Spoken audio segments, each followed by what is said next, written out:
What's the most dangerous wolf in the world famous for? What species is officially considered extinct? But at the same time, many people are convinced of quite the opposite. And how will a wolf, a lion, and a bear ended up in the same pool behave? Watch the episode to find out the answers to these questions and more. This is Wildlife, and today you'll see the most unusual and dangerous wolves in the world, as well as interesting moments featuring these predators. Let's go! Mackenzie Valley wolf.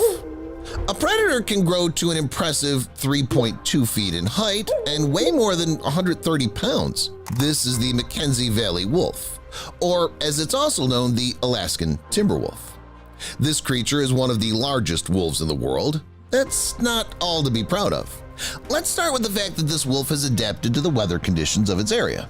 The Mackenzie Valley wolf is able to quickly set up its den and is not afraid of anyone, calmly walking through empty fields or tree-free areas. Perhaps the reason is that it's almost impossible to find the Alaskan timber wolf among the snow mixed with trees because of its camouflage. The winter fur of the predator is so good that even a frost of minus 40 degrees Fahrenheit is nothing for the wolf.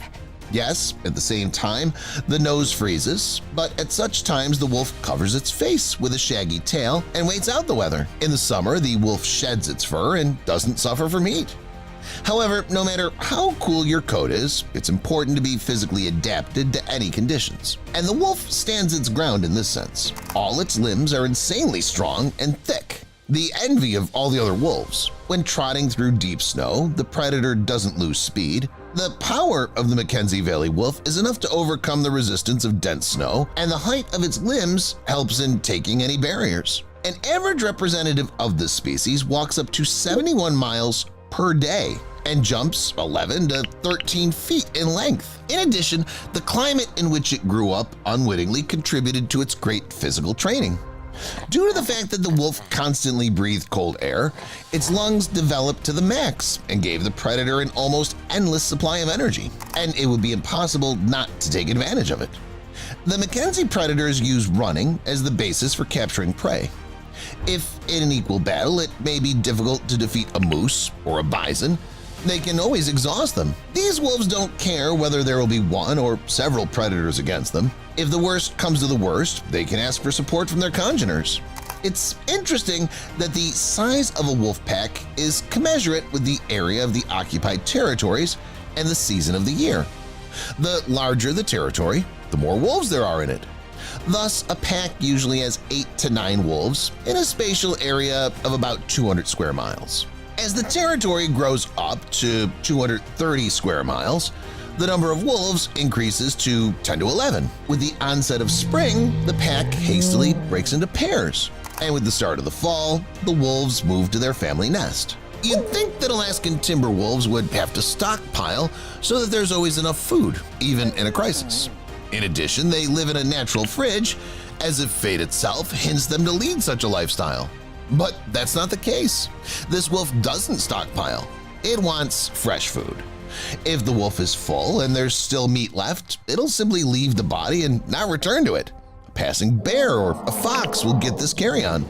Maned wolf.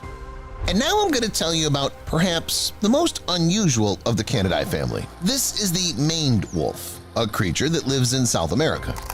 The first time you look at it, you think, what's wrong with it? It's ridiculous. It has long legs, very large ears, and a real hump. To call it ridiculous is like giving it a compliment. Indeed, the maned wolf doesn't resemble neither the gray wolf nor the fox, although there are some of its features in it.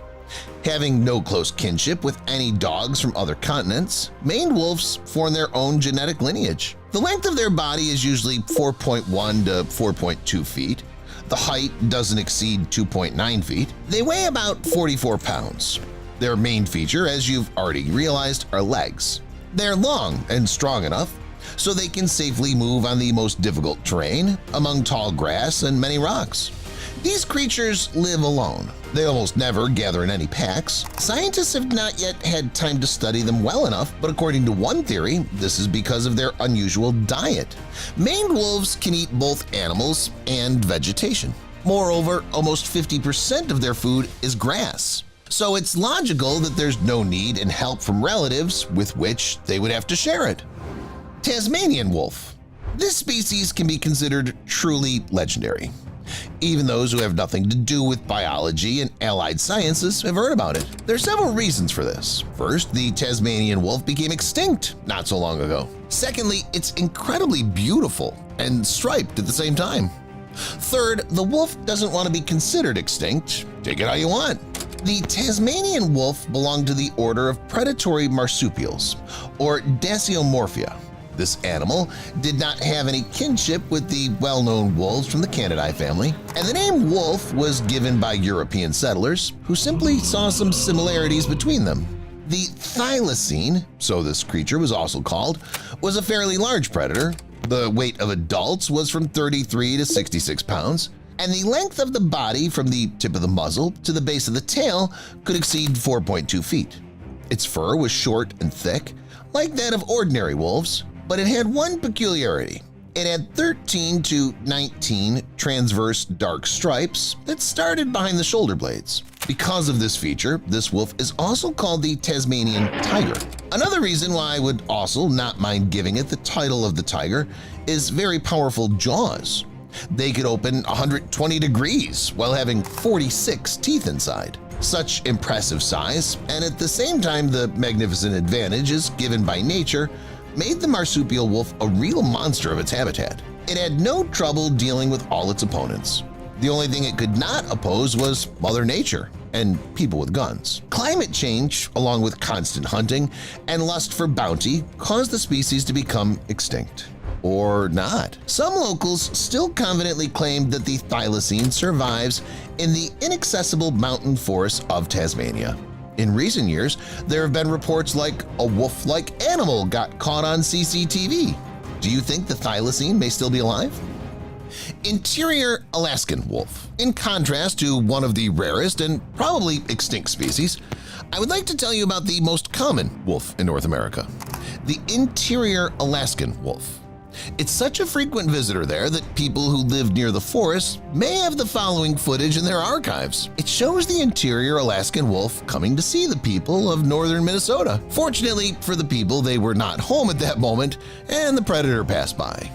These creatures, if you did not know, can weigh up to 132 pounds, so they have a big chance of winning in a battle with humans. Also, these predators often attack deer or other large game. First, they bite its sides so that it can't run far away, and then they finish it off gripping it by its throat. Since we're on the topic of filming wolves, let's take a look at other moments when people have caught these animal wild predators on camera. It's all about trust. As you understand, I'm talking about wolves and their life in the wild. Sometimes a human can visit them, sit a few feet away from them, and look at the predators with curiosity. To say that this is something new for the animals is an understatement. For a long time, the wolves in the video didn't know what to do. They were afraid to even approach the man. But soon enough, having agreed on a plan of action, they still came to get acquainted with him. There was no fear in their eyes at all. They just didn't know what to expect from this man. That makes it much more interesting to watch this reaction. I wonder what the man was feeling at that moment. What do you think? Would you want to be in his shoes? Write in the comments. Spy. When a human is in front of a wolf, it's quite logical that predators will not share with them all their secrets of everyday life. But when a spy, a robot wolf, is introduced into their family, things are much rosier. At first, the mother, the head of the family, met it.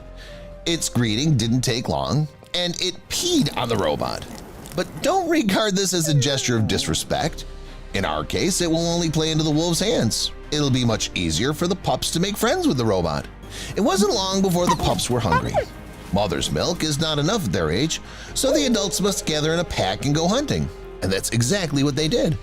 The pups were left unattended, or rather they were left under the keen and watchful eye of the spy. They were supposed not to go anywhere from here, and they coped with this task very well for a long time. But the mosquitoes came and ruined the whole thing. They're not only nasty, but can also kill an unprepared or careless animal. The only escape from such a swarm of insects is a shelter underground. You know, the fact that the wolves from the previous story welcomed an unfamiliar robot so warmly indicates their predisposition to friendship. And this video will be further proof of that. It shows 3 friends playing in a pool: a wolf, a lion, and a bear. It seems that these animals cannot be together under any circumstances. They're happily playing, having fun, and at the same time melting the heart of the man who watches this beautiful sight. That's all, guys. Which wolf did you like the most? Let me know in the comments. Thank you for watching, and see you later.